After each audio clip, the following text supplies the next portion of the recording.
Law profession की बात करूँ, हाँ देयर आर जी। Lot of opportunities over there ना। सिर्फ टीचिंग प्रोफेशन को ही क्यों चुना? मुझे थर्ड ईयर में टीचिंग की अपॉर्चुनिटी मिली थी, तो वो जो टीचिंग का कंसेप्ट है वो मेरे उस टाइम से ही काफी स्ट्रॉन्ग हो चुके थे प्रिंसिपल्स कि how to tackle with the student, उनको कैसे समझाना है, कंसेप्ट जितना मर्जी डिफिकल्ट हो उनके माइंड में किस तरीके से आएगा, ये सारी चीज हम उस समय सीख चुके थे। जब आपको लगा कि आप कोर्ट रूम से ज्यादा क्लासरूम में अपना इम्पैक्ट क्रिएट कर सकते हैं? कोर्ट रूम और classroom both are same. Classroom में आपको पढ़ाना बच्चों को होता है, कोर्ट रूम में आप अपनी नॉलेज को एक्सप्रेस करते हो ताकि आप अपने क्लाइंट को जस्टिस दिलवा सको। कि कोर्ट रूम में आप अपनी सेटिस्फेक्शन या क्लाइंट की सेटिस्फेक्शन के लिए केस फाइट करते हो, यहाँ पे आपके पास हजारों लाखों बच्चे हैं जिनको आप सेटिस्फाई कर सकते हैं और उनके ड्रीम्स को अचीव करने में हेल्प कर सकते हैं। जब आज भी आप क्लास लेते हैं तो आपको डेली का मोटिवेशन कहाँ से आता है? अराउंड 500 to 700 स्टूडेंट्स से हम डील कर चुके हैं लास्ट 5 से 6 महीने में, और कभी हमने ये चीज नहीं सोची कि भी हम एस्टेब्लिश्ड हैं। अभी भी एक चीज रहती है कि भी हमें आज जाना है और जा करके इतना काम करना है कि भी थक हार के ऐसे आए कि पता ना चले कब आपको नींद आए। स्टूडेंट्स जो हैं काफी कंफ्यूज रहते हैं कि क्या करें क्या ना करें। हाँ जी। आपका इसके ऊपर क्या राय है? जैसे अभी नीट का एग्जाम लीक, तो बहुत सारे एग्जामिनेशन ऐसे हैं जिनके पीछे बच्चे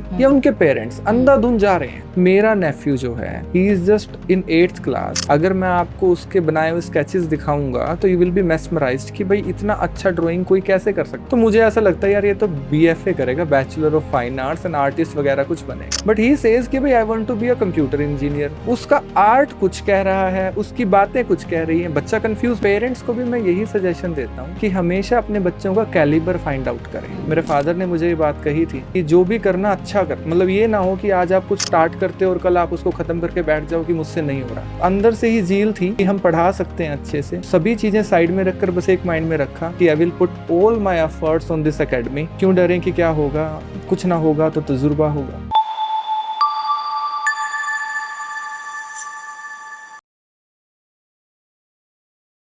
आज के हमारे मेहमान हैं रजत जांगड़ा जी, जो कि LT जुडिशियल अकेडमी के CEO एंड फाउंडर हैं। बहुत सारे स्टूडेंट्स को वो ऑलरेडी कोचिंग दे चुके हैं लॉ फील्ड से रिलेटेड। आइए उनसे बातचीत का सिलसिला शुरू करते हैं और जानते हैं लॉ से संबंधित ज़रूरी जानकारी के बारे में। सबसे पहले तो रजत जी आपका बहुत बहुत welcome. Thank you so much. Thank you so much for giving your time.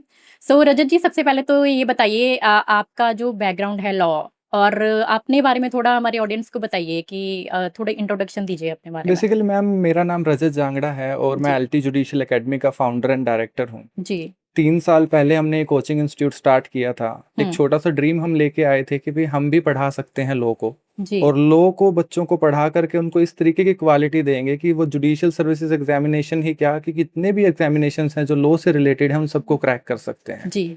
तो उसी उद्देश्य से हमने ये इंस्टीट्यूट स्टार्ट किया था जी। और अभी 3 साल इस इंस्टीट्यूट को रिसेंटली कंप्लीट हुए हैं। And thank you so much कि आपने हमें यहाँ पे बुलाया और ज्वाइन करवाया इस पॉडकास्ट में। जी। जी। मैं भी आशा करता हूँ कि लोग इसको देखेंगे और बच्चे इससे थोड़ा कुछ सीखेंगे और आगे बढ़ेंगे। बिल्कुल बिल्कुल।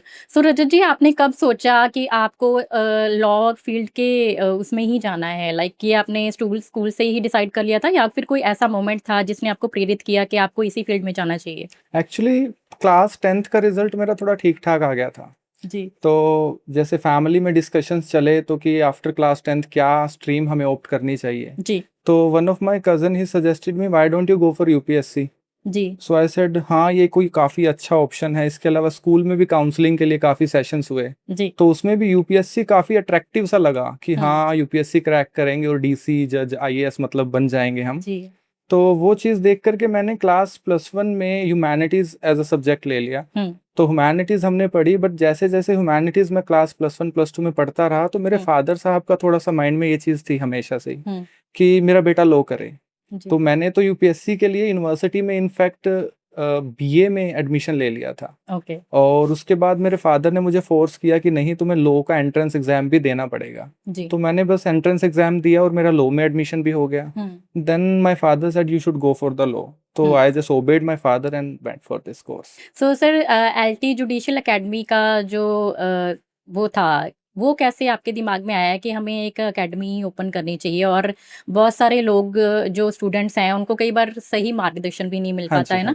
तो आपका क्या विजन था इसके पीछे? देखिए स्टार्टिंग में मैं आपको एक सिंपल सी बात बताता हूँ कि LT जुडिशियल एकेडमी को हमने एस्टैब्लिश कोई ऐसे नहीं किया कि हमारे माइंड में ख्याल आ गया और हमने कहा कि चलो कोचिंग इंस्टीट्यूट बनाते हैं। जी।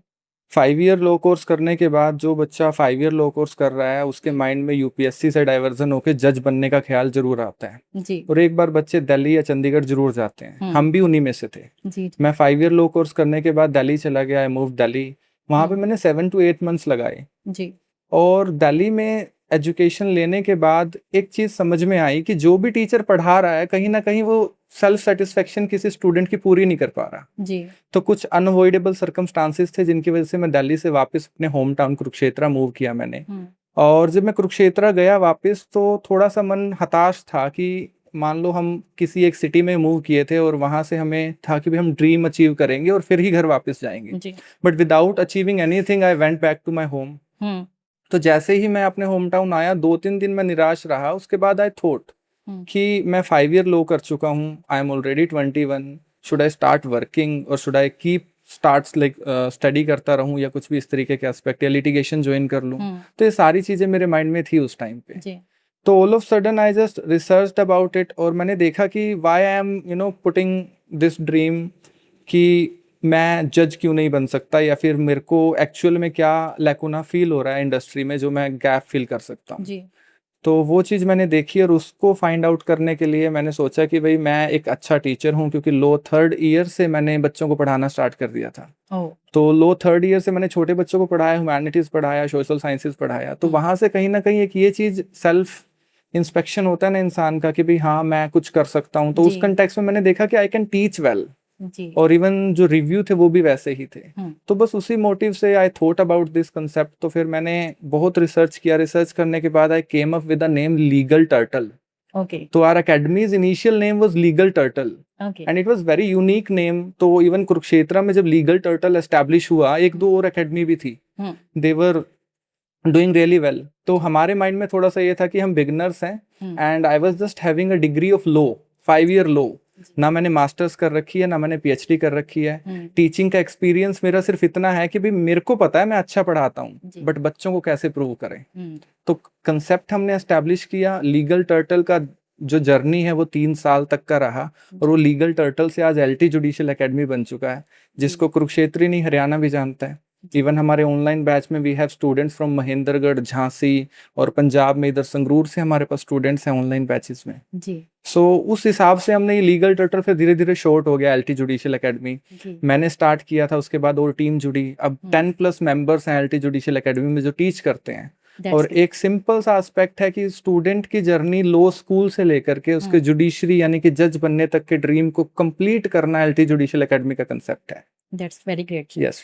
सो सर जब आप खुद स्टूडेंट थे, हाँ जी, तो आपको कौन सी स्ट्रगल्स ऐसी थी जिनका आपको सामना करना पड़ा? नहीं, मैं इसमें पता क्या मेन बात आपको बताता हूँ। कोई भी इंसान जो लो करता है जी, वो स्टूडेंट लाइफ में एक बार एंटर होता है बट स्टूडेंट लाइफ से कभी निकलता नहीं है। बिकॉज लॉयर एक ऐसा प्रोफेशन है जो डे टू डे लाइफ में उनको नई नई प्रॉब्लम से डील करना पड़ता है। तो they always study. So we are once a student always a student. तो आज भी मैं स्टूडेंट हूँ। In fact I am doing PhD from Kurukshetra university.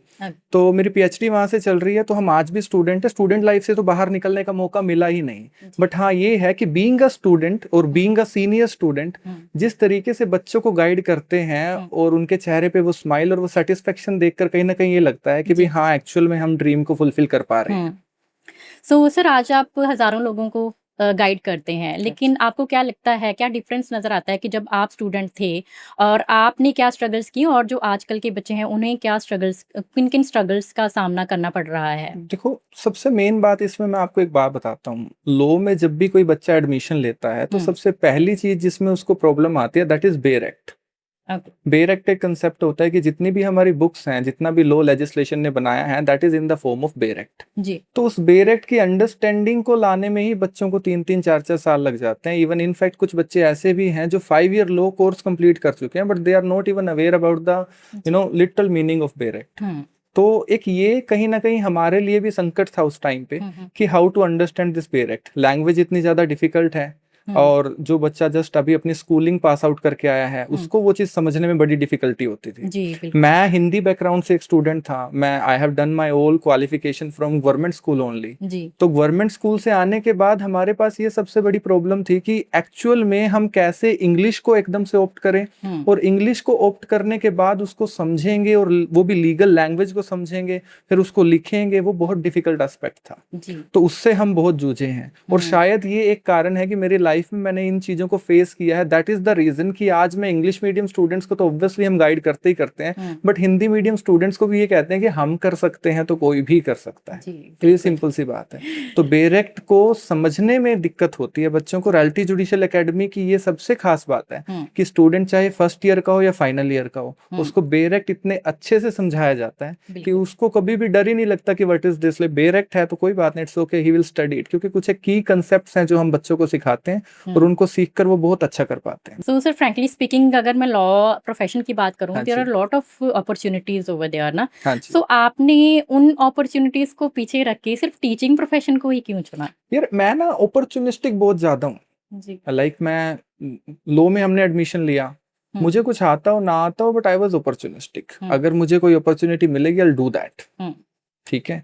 तो ये जो टीचिंग वाली अपॉर्चुनिटी है, मैंने आपको भी बताया कि मुझे थर्ड ईयर में टीचिंग की अपॉर्चुनिटी मिली थी, और उस टाइम पे एक सेल्फ डिपेंडेंट इंसान में बनने का बहुत प्रयास किया मैंने कि भाई मैं टीच करूंगा, बच्चों को पढ़ाऊंगा और अपना खर्चा खुद से चलाऊंगा। तो वो जो टीचिंग का कंसेप्ट है वो मेरे उस टाइम से ही काफी स्ट्रांग हो चुके थे प्रिंसिपल्स कि how to tackle with the students. तो उनको कैसे समझाना है, कंसेप्ट जितना मर्जी डिफिकल्ट हो उनके माइंड में किस तरीके से आएगा, ये सारी चीज हम उस समय सीख चुके थे। तो उसके बाद जब वही है कि हर एक इंसान कुछ अच्छा करना चाहता है अपनी लाइफ में।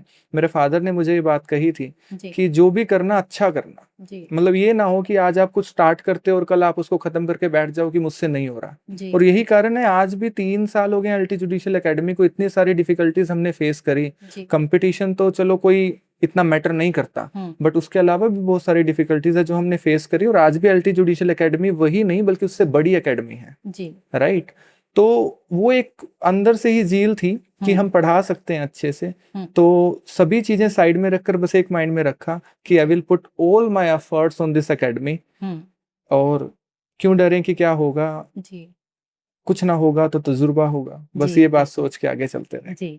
सो सर कोई ऐसा मोमेंट था कि जब आपको लगा कि आप कोर्ट रूम से ज्यादा क्लासरूम में अपना इम्पैक्ट ज्यादा क्रिएट कर सकते हैं? नहीं, एक्चुअली पता क्या है, इसमें मैं आपको एक बात बताता हूँ कि कोर्ट रूम और classroom both are same. Okay. For me both the things are same. ऐसी बात नहीं है कि I never fought any case. Recently we I personally done with the case of hockey India, और काफी अच्छे मैटर्स हमने अभी भी टैकल करते हैं हम, ऐसी बात नहीं है। कोर्ट रूम और क्लासरूम दोनों ही सेम है। क्लासरूम में आपको पढ़ाना बच्चों को होता है, कोर्ट रूम में आप अपनी नॉलेज को एक्सप्रेस करते हो ताकि आप अपने क्लाइंट को जस्टिस दिलवा सको। तो दोनों ही चीज इक्वली बैलेंस रहती हैं, कोई ऐसा उसमें मतलब कोई डिफरेंस नहीं है। बस ये है कि कोर्ट रूम में आप अपनी सेटिस्फेक्शन या क्लाइंट की सेटिस्फेक्शन के लिए केस फाइट करते हो, यहाँ पे आपके पास हजारों लाखों बच्चे हैं जिनको आप सेटिस्फाई कर सकते हैं और उनके ड्रीम्स को अचीव करने में हेल्प कर सकते हैं। तो कहीं ना कहीं क्लासरूम ज्यादा सेटिस्फाइंग है। ओके। सो सर कोई ऐसा मोमेंट जब आपको लगा हो कि टीचिंग सिर्फ मेरे लिए एक प्रोफेशन ही नहीं बल्कि एक पर्पस है? देखिए, पर्पस तो ऑब्वियसली एलटी जुडिशियल एकेडमी का जो फर्स्ट बैच था, मैं आपको बताता हूँ। हमारे कुछ एक बैच, जितने भी बैच हैं, हर बैच में कम से कम 5 से 10 स्कॉलरशिप के स्टूडेंट्स होते हैं। वो स्कॉलरशिप ऐसी नहीं है कि 50% दे दी, 75% दे दी, बिल्कुल जीरो फीस। और उन बच्चों के बारे में किसी को नहीं पता होता except me, even the staff को भी नहीं पता होता कि भाई कोई बच्चा यहाँ पे स्कॉलरशिप में बैठा है। वेरी फर्स्ट बैच, उसमें भी जुडिशरी का जो बैच था उसमें भी स्कॉलरशिप पे बच्चे थे। तो पर्पस है, इसीलिए हमने स्टार्टिंग से ही इस चीज को मेंटेन करके रखा है कि अगर कोई बच्चा नीडी है और जो अच्छे से कुछ कर सकता है, आज भी हम इस चीज को इनवाइट करते हैं कि आप अच्छे से पढ़िए, आपको कभी भी इस चीज में कोई दिक्कत नहीं आने देगी एलटी जुडिशियल एकेडमी की। आपके पास फीस नहीं है, फीस देने वाले हमारे पास बहुत है। तो सर जब आपने शुरुआत की एलटी जुडिशियल एकेडमी की, तो सबसे पहले बात आती है फाइनेंशियल इन्वेस्टमेंट की ना। तो हर कोई सोचता है कि क्या करें, कैसे करें, है ना। और आपका क्या मतलब तजुर्बा था? आपकी फैमिली ने आपको सपोर्ट किया या आपको कन्विंस करना पड़ा उसके लिए? कन्विंसिंग की बात को, फैमिली स्टार्टिंग से सपोर्ट में थी। और दूसरी बात है कि फैमिली तब ऑब्जेक्शन करती है जब आपकी फैमिली ऑलरेडी वेल एजुकेटेड है, जी। आपकी फैमिली को कुछ नॉलेज है। हम्म। मेरी फैमिली एक मिडिल क्लास फैमिली है, जी। और उस मिडिल क्लास फैमिली में मेरे फादर हैं, as a contractor, my brother is there, he is also a contractor. Okay. ठीक है, तो वो अपने अपने बिजनेस में इन्वॉल्व हैं। जी। उन्होंने सिर्फ ये देखा कि हम नहीं पढ़ सकते बट रजत पढ़ सकता है, तो रजत को पढ़ाया जाए। दैट इज द रीजन कि आज मैं पीएचडी कर रहा हूँ। मेरी फैमिली में इकलौता मैं ऐसा इंसान हूँ जो पीएचडी तक पहुंचा है और पीएचडी कर रहा है। जी। तो फैमिली को सिर्फ इतना था कि बस जो भी करो अच्छे से करो, आपका खुद का करियर है, आपको बनाना है। जी। कल को सारी चीजें आप पर डिपेंड करती हैं, तो उसके हिसाब से डिसीजन लेना। जी। और अपॉर्चुनिस्टिक तो हम थे ही, तो एजुकेशन में अपॉर्चुनिटी मिली तो हमने नहीं छोड़ी। तो सर जब आज भी आप क्लास लेते हैं हाँ जी। तो आपको डेली का मोटिवेशन कहाँ से आता है? मैम मोटिवेशन तो मैं आपको एक बात बताता हूँ। जी। मोटिवेशन तो ऑलरेडी क्लास में रहता है, क्योंकि हमारी एलटी जुडिशियल एकेडमी को हमने कभी ये नहीं सोचा कि वी आर वेल एस्टेब्लिश्ड। ठीक है, अराउंड 500 to 700 स्टूडेंट्स से हम डील कर चुके हैं लास्ट 5 से 6 महीने में। और कभी हमने ये चीज़ नहीं सोची कि भी हम एस्टेब्लिश्ड हैं। अभी भी एक चीज़ रहती है कि भी हमें आज जाना है और जा करके इतना काम करना है कि भी थक हार के ऐसे आए कि पता ना चले कब आपको नींद आए। और मैं आपको बताता हूँ, जनरली पिछले 2 महीने से मेरा स्केड्यूल जो है 9 to 9 है। इवन 11 भी एक्सटेंड हुआ है कि रात के 11 बजे तक मैं पढ़ा रहा हूँ। और स्टूडेंट्स ऐसे हैं बाय गॉड्स ग्रेस कि स्टूडेंट इतने ईगर हैं पढ़ने के लिए कि 11 बजे भी रात के मेरे से क्लास लेने के लिए रेडी हैं। तो मेरा स्केड्यूल सुबह 9 बजे से लेकर रात को 11 बजे तक बिल्कुल पैक रहता है। तो एज सच कभी ना ये सोचने का टाइम मिला कि इच्छा है या नहीं है। ये पता है कि भी हम सर्विसेज देने के लिए बने हैं, बच्चों के एग्जाम्स हैं, एकेडमी चलाना एक रिस्पॉन्सिबिलिटी का काम है। जी। आप अपने सेल्फ मोटिव, सेल्फ गेन को साइड में रखकर ही आप एकेडमी को चला सकते हैं। बिल्कुल। फाइनेंशियली हम बहुत जूझे हैं चीजों से, फाइनेंशियली हम उभर कर भी आए हैं, तो हर चीज को हम मैनेज करके चलते हैं। तो मोटिवेशन तो हमेशा आती है जब आप बच्चों की तरफ देखोगे, खुद की तरफ देखोगे, खुद के सपने की तरफ देखोगे, आपको रुकने का टाइम ही नहीं मिलेगा। तो सर जब आपने एलएनटी एकेडमी शुरू किया था, जुडिशियल एकेडमी, तो आपको ऐसा लगा था कि मार्केट में कुछ ना कुछ तो कमी है जिसको मुझे फुलफिल करना चाहिए? मार्केट में मैं आपको एक बात बताता हूँ जी। हर एक यूनिवर्सिटी में जो बच्चा पढ़ रहा है, एक तो उनका माइंडसेट ऐसा हो चुका है कि भी एजुकेशन अगर अच्छी चाहिए तो वो एजुकेशन दिल्ली या चंडीगढ़ में ही मिलेगी। सबसे मेन मुद्दा एक इस चीज को हमें खत्म करना था बिल्कुल जी। कि आप इतने बच्चे हैं जो कुरुक्षेत्र यूनिवर्सिटी में पढ़ते हैं, पंजाब यूनिवर्सिटी के बच्चे चलो एक्सेस कर सकते हैं चंडीगढ़ को, बट कुरुक्षेत्र यूनिवर्सिटी या दूसरी यूनिवर्सिटी के बच्चे, या जो इन बच्चे अपने घरों से नहीं जा सकते सिवाय यूनिवर्सिटी के अलावा, तो उनके लिए एजुकेशन का कोई ऑप्शन ही नहीं था। तो हमारे पास ये चीज स्टार्टिंग से थी कि अगर हम वही बेस्ट फैकल्टी के साथ वही बेस्ट चीजें बच्चों को प्रोवाइड करवाएंगे जो कि एक अच्छा कोचिंग इंस्टीट्यूट प्रोवाइड करवा सकता है, तो बच्चा बाहर नहीं जाएगा। और यही कारण है, मैं आपको जेन्युइनली बताता हूँ कि एलटी जुडिशियल एकेडमी में संगरूर से, झांसी से, हांसी एक डिस्ट्रिक्ट है, वहां से, महेंद्रगढ़ से, वहां से बच्चे यहाँ कम्यूट कर रहे हैं। रीजन क्या है?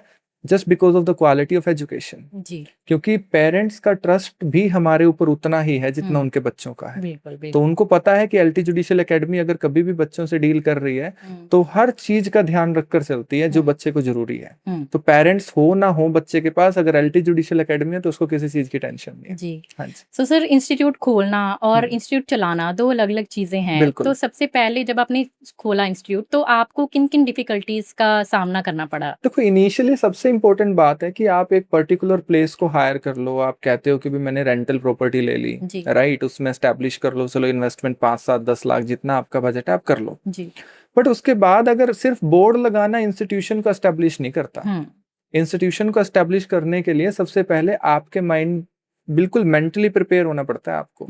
बिकॉज ऐसा बहुत बार होगा, आप देखिएगा कि इंस्टीट्यूट खुलते हैं और 2, 4, 5 महीने बाद बंद हो जाते हैं। उनका कारण ही यही है कि लोग उनको जान नहीं पाते, lack of advertisement. But by God's grace पूरी यूनिवर्सिटी, मैं कुरुक्षेत्र यूनिवर्सिटी से पढ़ा हूँ, एक भी प्रोफेसर ऐसा नहीं है जो मुझे अपना बेटा ना मानता हूँ। Every professor has supported me really well. और उनको पता है कि एक्चुअल में, अब सिंपल सी बात है सपना जी, आप मेरे को एक बात बताएं, अगर आप किसी बच्चे को मुझे रेफर करते हैं जी। और मैं उस बच्चे के साथ कुछ गलत करता हूँ, उसको अच्छी एजुकेशन ना दूं या फिर उसको वैसा एनवायरनमेंट ना दूं, तो do you think you will be referring me the same student Not again? at फिर और नहीं करोगे ना। तो हमारे पास जब भी कोई स्टूडेंट आता है और कोई कहता है कि मुझे इन्होंने बताया था आपकी एकेडमी के बारे में, तो उन एक्सपेक्टेशंस को फुलफिल करना सबसे ज्यादा जरूरी है। जी, जी, और जी। ये चीज हम मैनेज करके चलते हैं। तो हर एक बच्चे को कंप्लीट सेटिस्फेक्शन देना हमारा उद्देश्य रहता है। तो उस सेटिस्फेक्शन को देते देते स्टार्टिंग हमने करी थी, मेरी क्लास में 3 बच्चे थे। जी। आपको मैं बात बताता हूँ, एक स्टूडेंट आया और हालांकि वो स्टूडेंट आज के टाइम में मेरा बहुत फेवरेट स्टूडेंट है और इट्स बीन 3 to 4 years। तो वो स्टूडेंट आया, he was sitting on my table और मेरे को कहता आप पढ़ाओगे? मैंने कहा हाँ मैं पढ़ाऊंगा। तो वो कहता अच्छा, मतलब he was dubious about it, कि भाई उसको डाउट था कि यार ये इन्होंने अभी तो लो करी है, 5 year लो करी है, क्या पढ़ाएंगे? तो मैंने उनको एक ही बात कहा, मैं कहा बेटा ऐसा है, you just come in the class, आप एक बार पढ़िए, जिस दिन आपकी सेटिस्फेक्शन हो जाए ना उस दिन फीस जमा करवाना। एलटी जुडिशियल एकेडमी में आज भी यही रूल है। स्टूडेंट आते हैं, they sit in the class, बच्चों ने 1-1 महीने बाद भी फीस जमा करवाई है, बिकॉज 1 महीने तक वो चेक कर रहे हैं सिर्फ whether this academy is eligible to teach us और नॉट। ये अपॉर्चुनिटी कहाँ मिलेगी? कहीं भी नहीं मिलेगी। हमें अपने ऊपर कॉन्फिडेंस है और उसी कॉन्फिडेंस के चलते आज तक ऐसा नहीं हुआ कि मेरी क्लास में से कोई बच्चा ये एक्सक्यूज देके गया हो कि भाई सर मेरे को समझ नहीं आया। हमें तो ऐसे बच्चे मिले हैं इनफैक्ट जो बीच में कोर्स छोड़ते हैं और कहते हैं सर फीस पूरी जमा कराएंगे, बिकॉज हमें आपसे कोई एक्सक्यूज नहीं है, आपकी तरफ से कोई फॉल्ट नहीं है। तो वो चीज हमें बहुत ज्यादा मोटिवेट करती है। तो जब जब हम क्लास में जाते हैं इसी मोटिवेशन से जाते हैं, इतने ही प्रिपेयर्ड होके जाते हैं कि बच्चों को उन चीजों के बारे में वैसे बताया जाए जैसे उनको ना तो पता है और जो उनके लिए एक्चुअल में इम्पोर्टेंट है। जी, जी, हाँ ठीक है। जी। सो सर स्ट्रगल के टाइम में कोई ऐसा मोमेंट आया जब आपको लगा हो कि नो मैंने गलत डिसीजन ले लिया, मुझे गिव अप कर देना चाहिए? हाँ यार देखो, पता क्या बात है, बिजनेस आपको चेक करेगा पहले। जी, जी, जी। और एलटी जुडिशियल एकेडमी तो बिजनेस नहीं है, primarily it is a kind of inspiration for a lot of people. जो एक्चुअल में मेरे पास, आपको मैं बताता हूँ, मिनिस्ट्री से 4 से 5 कॉल आ चुके हैं जो मेरे जानने वाले हैं। उनका ये कहना है कि रजत मैं आज भी चाहता हूँ यार टीचिंग में आना, आज भी मैं अपनी job lakhs of rupees salary उनको मिलती है, दे आर नॉट सेटिस्फाइड। तो आप बिजनेस में या फिर एजुकेशन देने के लिए अगर बच्चों को कुछ भी सेटअप लगा रहे हैं तो आपको पहले सेक्रीफाइस करना पड़ेगा। बहुत बार ऐसा होता है, आज भी सुबह ऑफिस में जाते हैं तो डर लगता है। मैं आपको जेन्युइनली बात बताता हूँ, मैं सुबह ऑफिस जब गाड़ी से निकलता हूँ तो मुझे डर लगता है कि आज के ऑफिस में दिन कैसा रहेगा, क्या हम कुछ डिलीवर कर पाएंगे, क्या हम कुछ लोगों को और अपने साथ जोड़ पाएंगे। ये सारी चीजें रहती है माइंड में, बट इनसे ओवरकम हो जाते हैं। फैमिली का सपोर्ट है, माय वाइफ इज देयर, उसका सपोर्ट है, तो बहुत सारी चीजें हैं। जी। हाँ जी। तो सर आज भी अगर आप पीछे मुड़ के देखते हैं तो क्या कोई ऐसा मोमेंट आपके ज़हन में आता है जिसको लेकर आपको बहुत प्राउड फील होता हो? यार देखो, प्राउड फील तो सिंपल सी बात है, एज सच कभी इतना दिमाग चलाया नहीं कि भाई ये सोचें कि भाई एक्चुअल में मैं बैक इतना कुछ। मैं आपको एक सिंपल सी बात बताता हूँ, आपके बारे में लोग आपके इस दुनिया में रहते हुए बात करें तो कोई बेनिफिट नहीं है। जी, जी। आपके जाने के बाद जब लोग रिव्यू देंगे ना, वो है असली रिव्यू। इस टाइम पे आप मेरे सामने बैठे हो, क्या पता आप मेरी प्रेज कर दो या मैं आपकी प्रेज कर दूं, तो एक्चुअल रिव्यू आपको तब मिलेगा जब आप ये दुनिया छोड़ के चले जाएंगे। तो जब तक इस दुनिया में है उस टाइम तक तो पीछे मुड़ के तो कभी देखना ही नहीं है। जो किया अच्छा किया, जो हुआ अच्छा हुआ, और आगे बढ़ना है, बस यही चीज है और कुछ। सो सर एक टीचर या फिर एक बिजनेस ओनर, दोनों अलग अलग चीजें हैं। इन दोनों में आप कैसे बैलेंस करते हैं अपनी? बैलेंस तो देखो मैं आपको सिंपल सी बात बताता हूँ, टीचर 90% रहता है, बिजनेस ओनर 10% रहता है। इसकी वजह से कुछ जगह पर जहां पर प्रोफेशनलिज्म होना चाहिए वहां पर नहीं हो पाता हमसे। अब आफ्टर ऑल मैं अपने ऑफिस में बैठा हूँ, रिसेप्शन से कोई मुझे मिलने आया, रिसेप्शन कहता है कि भाई सर आपसे कोई मिलना है, आ जाओ, ठीक है। दे विल थिंक कि भाई सर कुछ कंसेशन दे दो फीस में, मना नहीं किया जाता। क्यों? क्योंकि टीचर 90% है अंदर। अगर बिजनेस ओनर या बिजनेसमैन अंदर होता ज्यादा तो कहीं ना कहीं हम बार्गेनिंग कम करते, फीस स्ट्रक्चर में बिल्कुल भी कमी नहीं करते। हम्म, तो टीचर ही हमारे अंदर ज्यादातर है, बिजनेस ओनर नहीं है। जी जी। बिजनेस तो सिर्फ इतना है कि बच्चों को पढ़ाते रहें, आगे बढ़ें और उनको आगे बढ़ाते रहें, hmm. That's it. So sir आज के टाइम में अगर हम देखें तो इन्फॉर्मेशन की कमी नहीं है हाँ ना। जी। फिर भी लेकिन स्टूडेंट्स जो हैं काफी कंफ्यूज रहते हैं कि क्या करें क्या ना करें, हाँ जी, आपका इसके ऊपर क्या राय है? देखो मैं एक सिंपल सी बात बताता हूँ। आज के टाइम में कुछ एक एग्जामिनेशंस ऐसे हैं, जैसे अभी नीट का एग्जाम लीक हुआ, जी। तो बहुत सारे एग्जामिनेशंस ऐसे हैं जिनके पीछे बच्चे या हम्म, उनके पेरेंट्स अंधाधुंध जा रहे हैं। हाँ सबसे पहले सभी पेरेंट्स को इतनी बात कहूंगा कि अपने बच्चे के कैलिबर को फाइंड आउट करें। जी। मेरा नेफ्यू जो है, hmm, he is just in 8th class. Hmm, अगर मैं आपको उसके बनाए हुए स्केचेस दिखाऊंगा तो यू विल बी मेस्मराइज्ड कि भाई इतना अच्छा ड्राइंग कोई कैसे कर सकता है 8th क्लास का बच्चा। जी। तो मुझे ऐसा लगता है यार ये तो बीएफए करेगा, bachelor of fine arts and artist वगैरह कुछ बनेगा। बट ही सेज कि भाई I want to be a computer engineer. उसका आर्ट कुछ कह रहा है, उसकी बातें कुछ कह रही हैं, बच्चा कंफ्यूज मुझे लगता है। बट चलो हम ट्राई करेंगे उसको गाइड करने की। तो जी। पेरेंट्स को भी मैं यही सजेशन देता हूँ कि हमेशा अपने बच्चों का कैलिबर फाइंड आउट करें। नीट एग्जाम हो गया, जेई मेंस, जेई एडवांस, ये सारे एग्जाम जो हैं, इनके अलावा भी बहुत सारे ऑप्शंस हैं बच्चे जो एक्सरसाइज कर सकते हैं। उनमें से CLAT exam one of the best option है। जी। अगर आप भी चाहते हैं कि आपका बच्चा अपने इंडिया की टॉप लो यूनिवर्सिटीज में पढ़े तो उसको क्लैट की प्रिपरेशन करवाएं। जी। और एलटी जुडिशियल एकेडमी तो है ही आपका साथ देने के लिए। जी जी तो क्लैट की प्रिपरेशन करवाएं। इसके अलावा स्टेट यूनिवर्सिटीज हैं जहां से बच्चा लो कर सकता है। लो में बहुत सारी अपॉर्चुनिटीज हैं। जी इतनी अपॉर्चुनिटीज तो मुझे नहीं लगता किसी और प्रोफेशन में अवेलेबल भी होंगी। जी जी यू जी। Do law, you will be never empty with the work कि भाई हाँ मैंने तो कभी काम मेरे पास है नहीं या काम नहीं आएगा। पेरेंट्स बहुत सारे मेरे पास आते हैं, they just ask me one thing कि सर ऑप्शंस क्या क्या हैं। मैडम मैं बताता हूँ कि you name any department.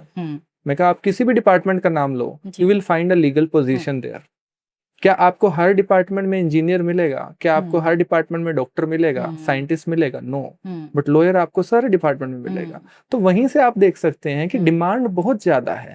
Plus इस प्रोफेशन को अभी भी जरूरत है कुछ अच्छे बच्चों की जो एक्चुअल में लॉ को पढ़कर हमारी कंट्री का जस्टिस सिस्टम सुधार सके। राइट? तो लॉ में इन्वेस्ट करें। लॉ एक ऐसी इन्वेस्टमेंट है जो सारी उम्र आपको रिटर्न देगी। तो सर सोशल मीडिया की अगर हम बात करें वहां पे भी बहुत ज्यादा इन्फॉर्मेशन अवेलेबल है, कोई कुछ कह रहा है कोई कुछ कह रहा है, उस वजह से भी स्टूडेंट्स को काफी कंफ्यूजन होती है। बिल्कुल होगी। मैं आपको एक बात बताता हूँ, हर एक इंसान के पास राइट है जी। कि वो कैमरा उठाए, वीडियो रिकॉर्ड करे और डाल दे। बट राइट टू चूज भी हमें एक्सरसाइज करना चाहिए। जी। आपको यही नहीं पता कि आप क्या चूज कर रहे हो। आपको किसी की अच्छी वीडियो दिखी इंस्टाग्राम पे, हाँ उसने ये 2 केस लो बता दिए, वो देखो वो वीडियो क्रिएट कर रहा है, हम तो उसी से पढ़ेंगे। That is not the way of education is delivered. Education अगर आपको लेनी है, आपको देखना पड़ता है क्लास में बैठ करके, क्लास में टीचर आपको क्या इनपुट दे रहा है, किस तरीके से आपको चीजों को समझा रहा है। तो हमारी इवन एजुकेशनल वीडियोस जितनी भी हैं, उन एजुकेशन वीडियोस में सिर्फ एक चीज होती है कि अगर किसी भी टॉपिक पे हम बच्चों को समझा रहे हैं तो उनको उसी एस्पेक्ट को उसी तरीके से समझाएं जो उनके लिए इंपॉर्टेंट है। तो बच्चों से सिर्फ इतना आग्रह है कि आप सही चुने। जी। आपको राइट टू चूज एक्सरसाइज करना ही करना पड़ेगा। अगर आप सही नहीं चुनेंगे तो आप जिस कोचिंग इंस्टीट्यूट में जा रहे हैं, उस कोचिंग इंस्टीट्यूट को सिर्फ आपके हाथ में जो पैसे हैं उनसे मतलब है, उसको नहीं मतलब है कि आपका क्या फ्यूचर है क्या नहीं। हमारी एजुकेशन जो लीगल फील्ड है उसमें मैं देखता हूँ काफी सारे बच्चे, जैसे प्राइवेट कॉलेजेस हमारे पास हैं जिसमें विदाउट एंट्रेंस एडमिशन होता है। अब प्राइवेट कॉलेजेस में जहां पर विदाउट एंट्रेंस एग्जाम एडमिशन हो रहा है, वहां पे इट मींस कि कोई भी बच्चा एडमिशन ले सकता है जिसके 50-55% से अबव है। बट वो चलो हम एक राइट टू एजुकेशन में हम ये कह दें कि भाई उसके पास भी राइट टू एजुकेशन है, वो क्यों नहीं लो पढ़ सकता। बट एक सिंपल सी बात है, लो कोई भी पढ़ सकता है, उसमें कोई दिक्कत नहीं है। बट लो को पढ़ो तो। जी। आप सिर्फ एडवोकेसी का टैग लेने के लिए कि मेरी गाड़ी पे एडवोकेट का स्टिकर हो, मेरे पास एडवोकेट का लाइसेंस हो और मैं अपना उसी हिसाब से दोस्त जमाऊंगा या फिर चलूंगा पूरे ओरा से, तो उसका कोई मजा नहीं है। एक सिंपल सी बात है, यू मस्ट हैव एजुकेशन। अगर आपको लॉ की नॉलेज है, पीपल विल सैल्यूट यू, ऐसे ही करेंगे। आप टैग भी मत लगाएं। राइट? तो वो सबसे ज्यादा जरूरी है। तो बच्चों को सिर्फ इतना कहूंगा, सही चुने।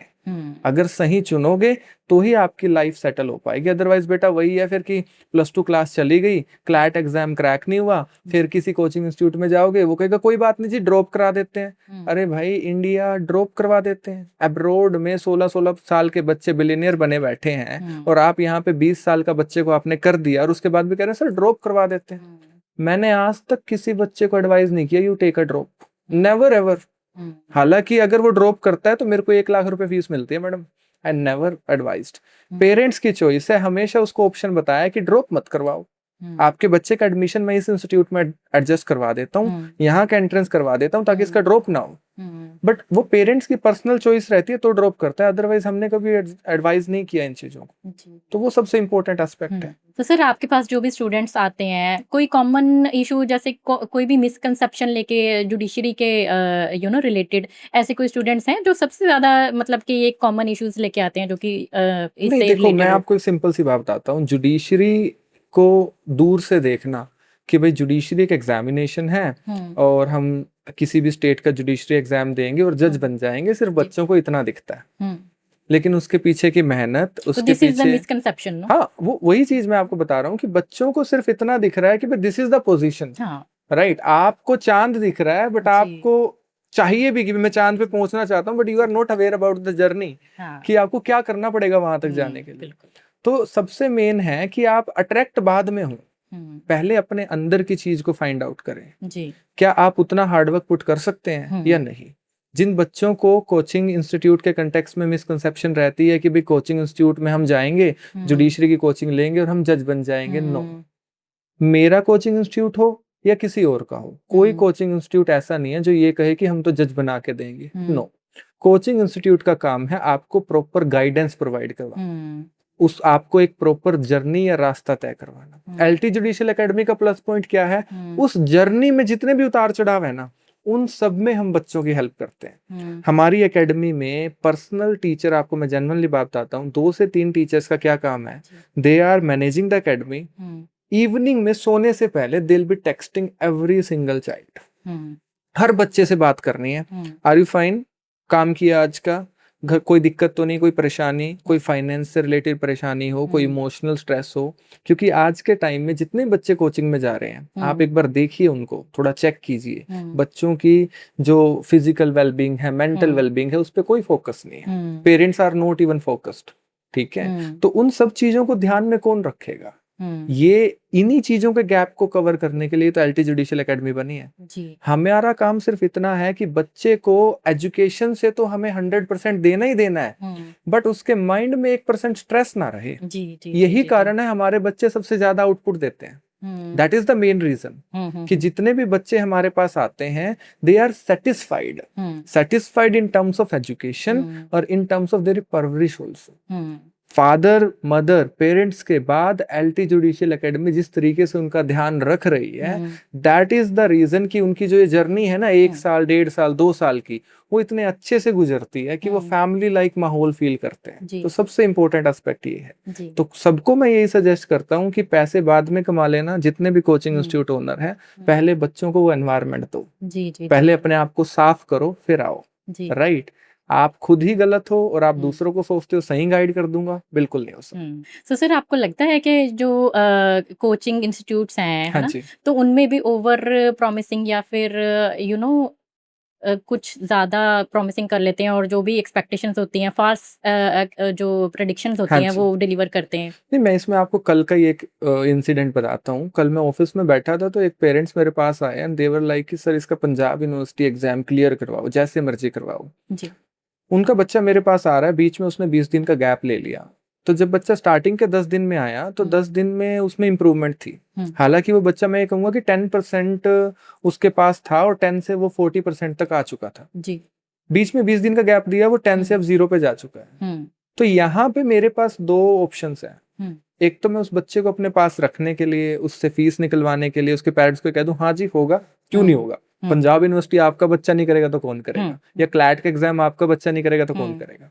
एक तो ये एस्पेक्ट है।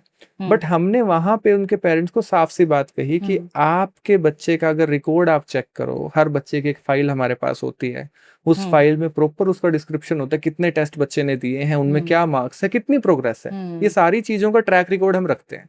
तो आपके बच्चे का अगर ट्रैक रिकॉर्ड आप चेक करते हो तो उससे बिल्कुल भी नहीं लगता कि that student is capable of clearing that examination. तो उनके पेरेंट्स को वो सही चीज बताना बहुत ज्यादा जरूरी था, क्योंकि अब एटलीस्ट उसके पेरेंट्स कहीं दूसरी जगह तो एडजस्टमेंट करेंगे। अदरवाइज अगर मैं उनको फॉल्स होप दे दूं कि भाई नहीं नहीं आप ये कर सकते हो, और फिर बाद में वो चीज ना हो, तो मैं तो अपने आप के सामने ही शर्मिंदा हो जाऊंगा, दूसरों के सामने तो चलो दूर की बात है। तो वो चीज हम एडजस्ट कर ही नहीं पाते। तो इसीलिए सभी पेरेंट्स को फेयर एडवाइस देना और उनको एक्चुअल रियलिटी बता के चलना, ये सबसे ज्यादा जरूरी है। दूसरी एकेडमीज प्रॉमिस कर रही हैं, बहुत सारी चीजें कर रही हैं, that is their own like way of delivering the services. We are never concerned, never bothered about that. हमारे लिए कोई एग्जिस्ट करता ही नहीं, टू बी ऑनेस्ट। हमारे लिए सिर्फ एक इंस्टीट्यूशन है, एलटी जुडिशियल एकेडमी, और उसके नीचे भी टैगलाइन पता क्या लिखी हुई है? The only academy of law. बहुत सारे लोग क्वेश्चन करते हैं इस पे कि sir there are other a lot of academies, आप ये क्यों कहते हो the only academy of law? मैं उनको एक सिंपल सी बात कहता हूँ कि the only academy of law का मतलब ये नहीं है कि हम दूसरों की आइडेंटिटी या एग्जिस्टेंस को डिनाई कर रहे हैं। हम सिर्फ इतना कह रहे हैं कि एक्चुअल में लॉ को सही तरीके से डिलीवर करना, स्टूडेंट्स के साथ जस्टिस करना, एकमात्र एकेडमी अगर कर सकती है तो वो एलटी जुडिशियल एकेडमी है। इसीलिए हम इसको the only academy of law बोलते हैं। सो सर, आज के स्टूडेंट्स को जेन्युइन मेंटोर या फिर मार्केटिंग गुरु, दोनों में से कैसे चुनना चाहिए एक सही मेंटोर अपने लिए? देखो, मेंटोरशिप के रिगार्डिंग तो एक सिंपल सा एस्पेक्ट है। मैं आपको जेन्युइनली एक बात बताता हूँ। मेंटोरशिप का कंसेप्ट हमने शुरू किया, ठीक है, हमने बहुत सारे ऐसे कंसेप्ट शुरू किए जो एक्चुअल में आस पड़ोस के लोगों ने कॉपी कर लिए। हमारे ब्राउजर तक रिलीज होते हैं, वो भी कॉपी हो जाते हैं। आपको क्या बताऊं मैं इस पे, तो मतलब अगर हम ब्राउजर आज रिलीज किया ना मैंने, तो वो ब्राउजर अगर हमने रिलीज कर दिया तो वो कल कॉपी हो जाएगा, दूसरा इंस्टीट्यूट सेम ब्राउजर बना लेगा अपने नाम से और रिलीज कर देगा। Because the thing is that कि भाई लोगों को कॉपी पेस्ट करना आता है, रियल कंटेंट प्रोड्यूस करना नहीं आता। जो रियल कंटेंट प्रोड्यूस करने की क्षमता रखता है वो ऑलरेडी क्रिएटिव है। आप आज कॉपी करोगे, मैं कल 10 नई चीजें नहीं ले आऊंगा। हमारा दिमाग नहीं रुकने वाला, we will create a lot of things. तो बच्चों को सिर्फ इतना है कि मेंटोरशिप के रिगार्डिंग अगर उनको चीजें चाहिए तो मेंटोरशिप में वो इतना ध्यान रखें कि आप जिससे भी मेंटोरशिप ले रहे हैं, फर्स्ट चेक इट आउट कि भाई उससे बात करके देखें कि क्या वो व्यक्ति आपको सही तरीके से गाइड कर सकता है। अब आज के टाइम में सपोज करो काफी सारे बच्चे होते हैं, उनके पेरेंट्स होते हैं, सबके आपस में जानकार हैं, लीगल फील्ड से रिलेटेड भी हैं। तो बहुत सारे लोग मेरे पास रेफर करते हैं स्टूडेंट्स को ये कह करके कि रजत के पास जाएं आप, रजत आपको एक्चुअल में मेंटोर करेगा। रीजन है उसके पीछे। अब स्टूडेंट्स को इंटर्नशिप चाहिए, रजत ने इंटर्नशिप्स कर रखी हैं तो रजत मेंटोर करेगा। स्टूडेंट्स को जुडिशरी का ओवरव्यू चाहिए, रजत ने वो चीजें कर रखी हैं तो रजत मेंटोर करेगा। हमने वो चीजें जब खुद से करके देखी हुई हैं, दैट इज द रीजन हम गुड मेंटोरशिप दे सकते हैं। तो बच्चे मेंटोरशिप लें, बट एक चीज का ध्यान रखें कि जो चीज आपको सामने से बताई जा रही है वो रियलिटी में वैसी ही हो। अगर वो वैसी नहीं है तो कोई बेनिफिट नहीं है। हमने बड़ा, जैसे बच्चे आते हैं, दे लाइक उनको एक दिन मेरा टेबल पे सीवी रखा हुआ था, दे रेड इट, उसमें इंटर्नशिप्स हैं, इवन यूके तक की इंटर्नशिप्स हैं उसमें। तो बच्चे कह रहे हैं कि सर आपने इतनी सारी इंटर्नशिप्स करी हुई हैं और आप तो टीचिंग कर रहे हो, आपको तो कॉर्पोरेट फील्ड में जाना चाहिए था। तो मैंने कहा कि इंटर्नशिप करने का मुद्दा ये नहीं था कि भाई I want to go to the corporate field. Internship करने से हमें एक्सपोजर लेना था, हमने एक्सपोजर ले लिया। आज आर्बिट्रेशन के कंटेक्स्ट में हो या किसी भी कॉर्पोरेट इंटर्नशिप के कंटेक्स्ट में हो, मेरे स्टूडेंट जो एलटी जुडिशियल एकेडमी के स्टूडेंट हैं, उनको सबसे पहले इंटर्नशिप मिलती है। रीजन है क्योंकि उनके मेंटोर को पता है कि एसेंशियल्स क्या है, कैसे वहां तक पहुंचना है। और इवन हमारा अभी एक नया कंसेप्ट आ रहा है, उसमें क्या है कि स्टूडेंट को जैसे ही लॉ में एडमिशन होगा, 5 साल का उसका कोर्स है, 5 साल तक एलटी जुडिशियल एकेडमी ही मेंटोर करेगी। आप उस फॉर्म में भरें, आपको कौन से सेक्टर में इंटरेस्ट है। अगर आपको कॉर्पोरेट सेक्टर में इंटरेस्ट है, आपकी जर्नी का कंप्लीट प्लान हम देंगे फ्री ऑफ कॉस्ट बना के। हम प्रोवाइड करेंगे, क्योंकि बच्चों को अगर किसी जगह तक रीच करना है तो उनसे उस चीज के तो बेसिक चार्जेस नहीं लेने चाहिए। तो फ्री ऑफ कॉस्ट हम देंगे। आप सिर्फ फॉर्म फिल करें, उसमें लिखें कि आपको जज बनना है, आप फर्स्ट ईयर स्टूडेंट हैं, आपका कंप्लीट प्लान पूरे 5 साल का एलटी जुडिशियल एकेडमी देगी। आपको कॉर्पोरेट सेक्टर में जाना है, आपको आर्बिट्रेशन में जाना है, आपको अब्रॉड में जाना है for the purpose of litigation या फिर हायर एजुकेशन, सब कुछ हम करवा के देंगे। तो सर, आजकल अगर हम बात करें CLAT और AILET जैसे एग्जाम्स का ना काफी क्रेज बना हुआ है। सो स्टूडेंट्स अगर ये वाला एग्जाम क्रैक करना चाहते हैं या कोई प्रिपरेशन कर रहे हैं, तो इसके लिए जो लॉ बैकग्राउंड है उसे चूज करना जरूरी है? नहीं, देखो, क्लैट एग्जाम जो है बेसिकली लॉ बैकग्राउंड के लिए ही है।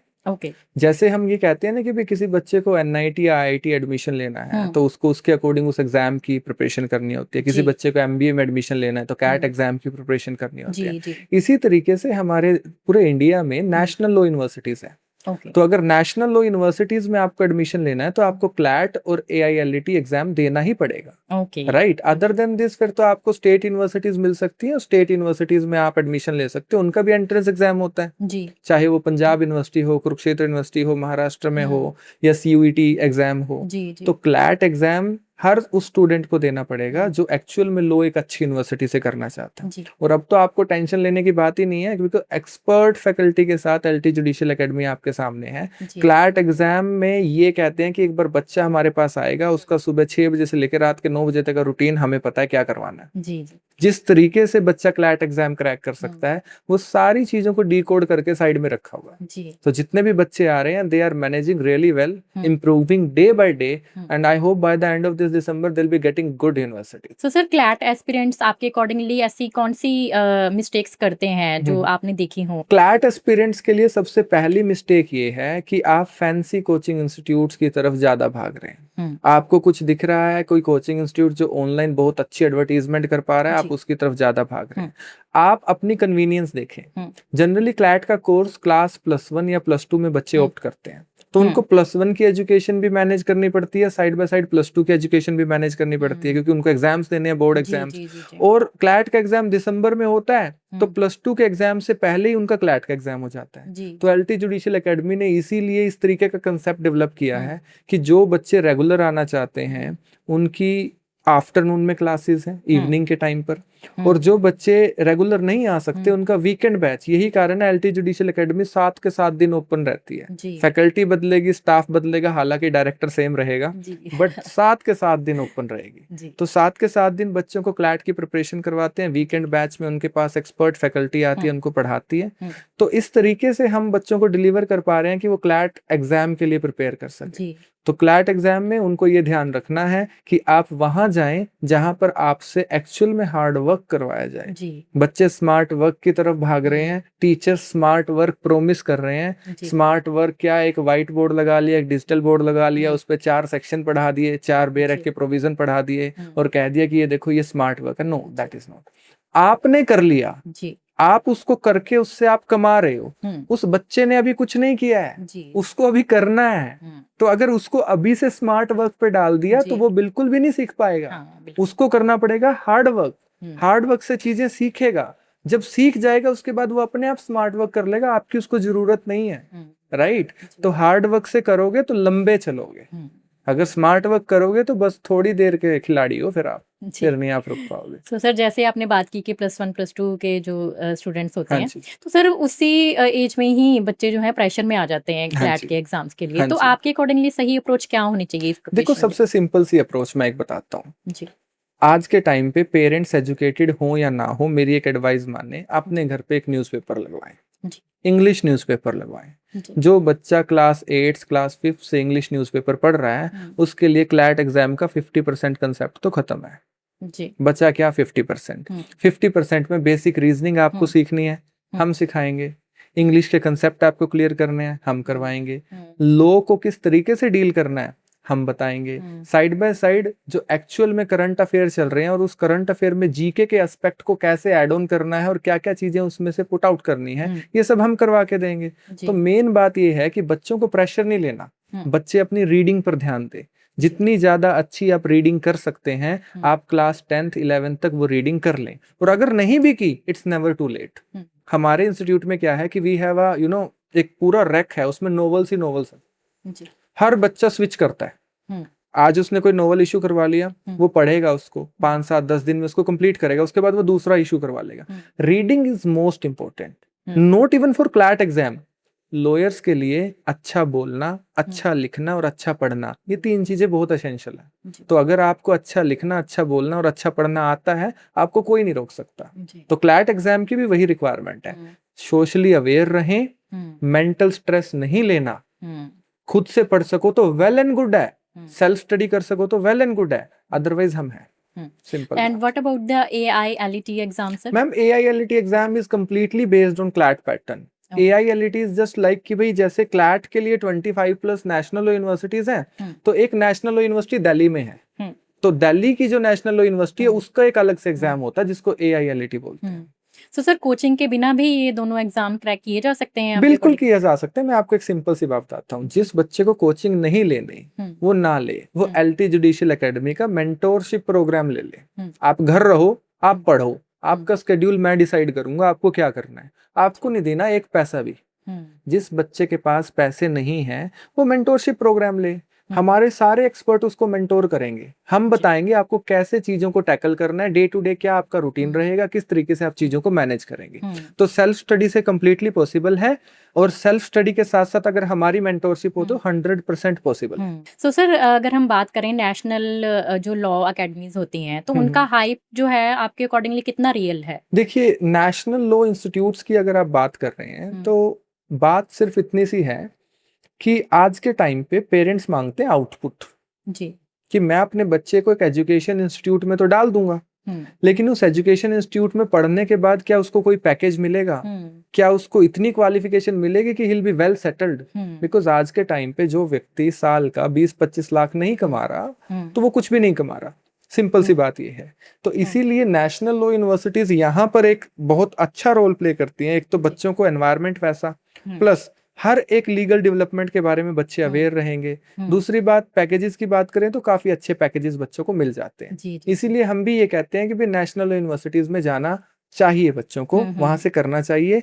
बट अगर मैं बात करूं स्टेट यूनिवर्सिटीज की, वो भी कम नहीं है। जी। After all at the end of the day madam, आपने क्या किया है ये मैटर करता है, आपने कहाँ से कैसे किया ये मैटर नहीं करता। जी। एनएलयूज का नाम है, रहेगा भी, स्टेट यूनिवर्सिटीज का भी उतना ही नाम है, वो भी रहेगा, बट आपकी मेहनत ज्यादा मैटर करती है। I was from state university, I have done corporate internships, और जहां पे मैं इंटर्नशिप करता था वहां पर सारे नेशनल लॉ यूनिवर्सिटीज के बच्चे होते थे, कोई मेरे साथ का था ही नहीं। जी। राइट। तो एक वहां पे ये गैप हमने उसी टाइम खत्म कर दिया था, क्योंकि ये बिल्कुल माइंड में था कि भाई इंटर्नशिप अगर किसी को करनी है तो वो एनएलयू से होना चाहिए, उसी को इंटर्नशिप मिलेगी। नहीं, हमें मिली हुई है, हमने करी हुई है। तो सिंपल सी बात है, दोनों यूनिवर्सिटी सेम है, वो डिपेंड करता है चॉइस ऑफ द स्टूडेंट पे। अपनी अपनी जगह सब बेस्ट कर रहे हैं। तो सर आपके एक्सपीरियंस में लाइक सिलेक्शन और रिजेक्शन का जो डिसाइडिंग फैक्टर है वो क्या होता है आपके देखो, अकॉर्डिंग? क्लैट एग्जाम में सिलेक्शन और रिजेक्शन, या किसी भी एग्जाम की हम बात करें, जुडिशरी एग्जाम की बात करें, यूजीसी नेट एग्जाम की बात करें, सबसे पहली चीज आप इतना ध्यान रखें, आपको सिलेबस से, जो सिलेबस है आपका, उससे मस्ट अवेयर रहना है जी। आपको सिलेबस पूरा पता होना चाहिए। सिलेबस पता है 10% जॉब खत्म। दूसरी चीज, आपके पास राइट मेंटोरशिप होनी चाहिए, राइट गाइडेंस होनी चाहिए, राइट कोचिंग इंस्टीट्यूट होना चाहिए। अगर वो पता है तो आपकी 70% जॉब खत्म। अब 30% जो एस्पेक्ट बचा है, that is only the hard work. तो अगर आप अपनी डे टू डे लाइफ में अपने माइंड में एक चीज रख के चलते हैं, आपके सबकॉन्शियस माइंड में होना चाहिए, आप चल भी रहे हैं तो उस टाइम भी आपके माइंड में होना चाहिए कि भाई you are going to appear in the CLAT examination. तो चलते फिरते उठते बैठते अगर आप ये चीज सोचेंगे ना, तो आप जब कुछ भी कर रहे हैं तो आपके माइंड में वो चीज रहेगी, और वो आपको बार बार रिकॉल करवाएगी कि don't sit idle, study, read, जो भी करो अच्छे से करो। तो वही चीज है। तो बच्चों को सिर्फ इतना ध्यान रखना है कि भूलना नहीं है जी। बच्चे क्या करते हैं, +1 +2 क्लास के बच्चे हैं, स्टार्टिंग के 1 महीने में इतने एनर्जेटिक कि बस अभी कल ही हम एग्जाम क्रैक कर देंगे। ये नहीं, लंबी जर्नी है, उस चीज को मेंटेन करके चलना है, अपनी एनर्जीज को बचाना है, अपने टाइम को यूटिलाइज करना है। तो इसीलिए हम उसी हिसाब से बच्चों को गाइड करते हैं, उसी हिसाब से उनको पढ़ाते हैं कि वो पूरी जर्नी में ना तो बोर हो, और सीखते सीखते ऐसे चले, हंसते खेलते वो क्लैट एग्जाम क्लियर करेंगे या किसी भी यूनिवर्सिटी का एग्जाम क्लियर करेंगे, उनको पता भी नहीं चलेगा।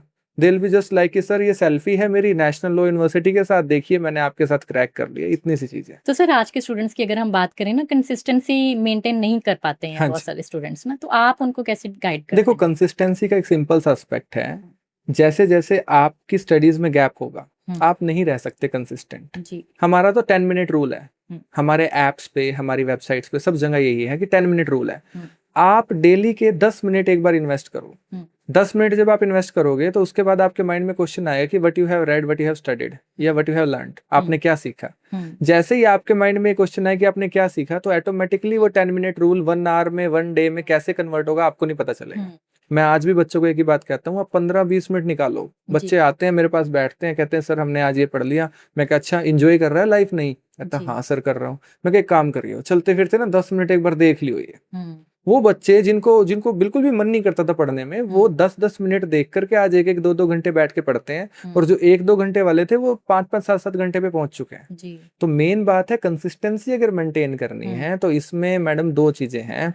हमारी इंडियन सोसाइटी है, एक तो डंडा काम करता है कि पेरेंट्स सिर पे खड़े रहें, हैं पिटाई कर दें और ये कह दें कि अगर नहीं करा तो फिर देख, वो डर, बट वो डर बच्चों के मन से निकल चुका है। तो उसमें तो एक अच्छा गुरु जो आपको बता सके कि एक्चुअल में आपका क्या है। मैं आपको एक बात बताता हूँ, मेरे पास जब भी स्टूडेंट आता है मैं उसको पहले 5-7 दिन पढ़ाता ही नहीं। आप भी कहोगे कैसी बात कर रहे हैं, बच्चे को नेशनल लॉ यूनिवर्सिटी में एडमिशन लेना है, उसको सिर्फ इतना देख लिया कि उसने कि मेरे को एक अच्छा वकील बनना है या मेरे को कॉर्पोरेट सेक्टर में जाना है, मेरे को जज बनना है और बहुत अच्छी यूनिवर्सिटी में एडमिशन लेना है जी। उसको एनएलयू के बारे में पता भी नहीं है।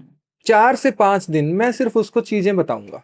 मैं कहूंगा अच्छा एक काम कर यार, एक काम कर, just open your iPad, open करेगा, ये यूट्यूब पे खोलियो, एक बार वीडियो देखते हैं, चल देखते हैं कैंपस में है क्या, कहीं बिना बात की तैयारी कर रहे हो हम, कुछ हो ही ना वहां पे, तो उसका इंटरेस्ट जागता है। उसको पता चलता है कि एक्चुअल में ये चीजें हैं जिसको वो एक्सपीरियंस करेगा फ्यूचर में, और वही चीजें उसको सिखा करके हम तभी वो उसको वो वेल प्रिपेयर्ड रहता है। तो ये मोटिवेशन है ना, जो इस मोटिवेशन को अप रखना ही हमारा काम है, तभी तो बच्चा काम करेगा। और इसको ही अप रखते रखते आज कितना टाइम है कि 6-6 7-7 महीने हो गए, बच्चे आज तक थके नहीं है, आराम से काम कर रहे हैं, मॉक टेस्ट दे रहे हैं, वंडरफुल रिजल्ट लेके आ रहे हैं, सारी चीजें मिल रही हैं। सो सर आपके करियर में अभी तक आपने कोई ऐसा स्टूडेंट देखा है जो बिल्कुल एवरेज बैकग्राउंड से हो, लाइक एवरेज स्टूडेंट जैसे हम बोलते हैं, लेकिन उसने एग्जाम क्रैक कर लिया हो? यार मैं था, एवरेज था। मैं खुद ही एक एवरेज स्टूडेंट था, और आज भी हम एवरेज ही हैं, कौन सा एक्स्ट्रा ऑर्डिनरी थोड़ी बन गए हैं। सिंपल सी बात है, लर्निंग एस्पेक्ट ऐसी ही चीज है, आप डेली सीखते हैं, आप डेली खुश होंगे, डेली निराश होंगे, हर चीज आप डेली सीखेंगे। बट हाँ, अगर एवरेज स्टूडेंट्स की बात करूं तो मेरे पास काफी स्टूडेंट्स ऐसे हैं जो एवरेज स्टूडेंट आते हैं, और उनको मैं इस काबिल बना देता हूँ कि कल को अगर वो लॉ की डिग्री पास करके कोर्ट में जाते हैं, कुछ भी करते हैं, कमाई कर सकें, रोजी रोटी कमा सकें, और दूसरी बात कोई उनको ये ना कहे कि भाई ये तो ऐसे ही आ गया ना, पढ़ के आया भाई, नॉलेज है, जब कोर्ट में खड़ा होकर काम करेगा तो आप सब देखोगे, राइट। और इसी चीज के चलते मैं आपको एक बात बताता हूँ, हमारा भी एक कंसेप्ट आ रहा है, उसमें क्या है कि स्टूडेंट्स को प्रैक्टिकल एस्पेक्ट देंगे सारा। मतलब बच्चे पढ़ रहे हैं, लॉ पढ़ रहे हैं, बट उनको ये नहीं पता कोर्ट में क्या चल रहा है। हफ्ते में 2 दिन दे will be visiting in the court on behalf of LT judicial academy. हमारे पास बहुत सारे एडवोकेट्स हैं जिनके साथ हमारे टाइप्स हैं, वो उनको कोर्ट का practical exposure side by side दे रहे हैं।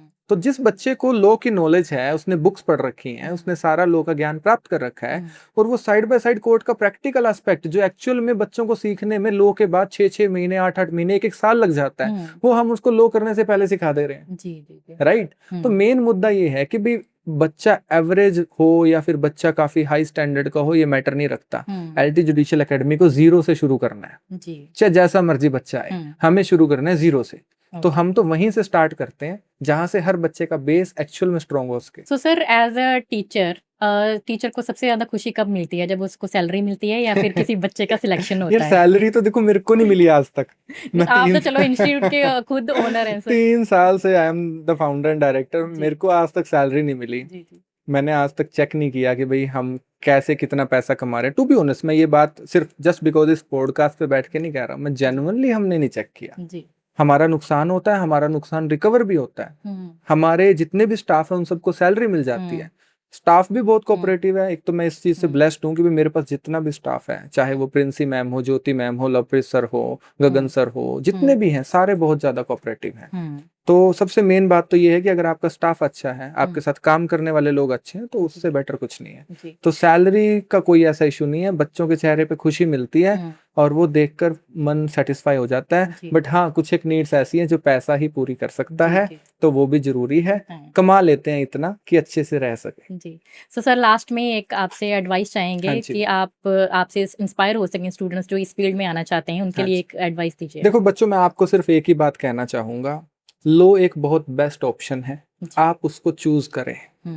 लो पढ़ें और लो पढ़ने के बाद जो बदलाव आप सोसाइटी में लाओगे वो कोई दूसरा प्रोफेशन शायद ना ला पाए। सारे प्रोफेशन हमारे देश के लिए इम्पोर्टेंट है। अच्छे डॉक्टर भी होने चाहिए, अच्छे इंजीनियर भी होने चाहिए, बट लॉयर्स भी अच्छे होने चाहिए। तो आप लो पढ़ोगे, आपको कभी किसी चीज की प्रॉब्लम नहीं आएगी किसी भी कंटेक्स्ट में। लो पढ़ो, अच्छी यूनिवर्सिटी से पढ़ो, हुँ, जज बनो, वकील बनो, कॉर्पोरेट सेक्टर में जाओ, बट एक चीज अपने माइंड में हमेशा रखो जी। कि जिस रूट से आप उठकर आए हो, हुँ, जिस सोसाइटी से आप निकल कर आए हो, उस सोसाइटी का ध्यान रखना आपका काम है। जी। और यही कारण है कि institute of law Kurukshetra university से मैं पढ़ा हूँ हुँ, और वहाँ के बच्चों के साथ मेरा जेन्युइनली बहुत अलग लगाव है, जी, बहुत ही डिफरेंट। बिकॉज वो एक ऐसा इंस्टीट्यूट है जहाँ पे मैंने 8 साल गुजारे हैं। जी। I have done my 5 year law, I have done my masters from there hmm, after a year gap, and then I'm doing my PhD from there only. जी। तो वो सबसे इम्पोर्टेंट है। तो आप अपने रूट्स की वैल्यू को समझो हुँ, और सोसाइटी में उसी तरीके से काम करो जो चेंज लेकर आना है। जी, बिल्कुल। ठीक है।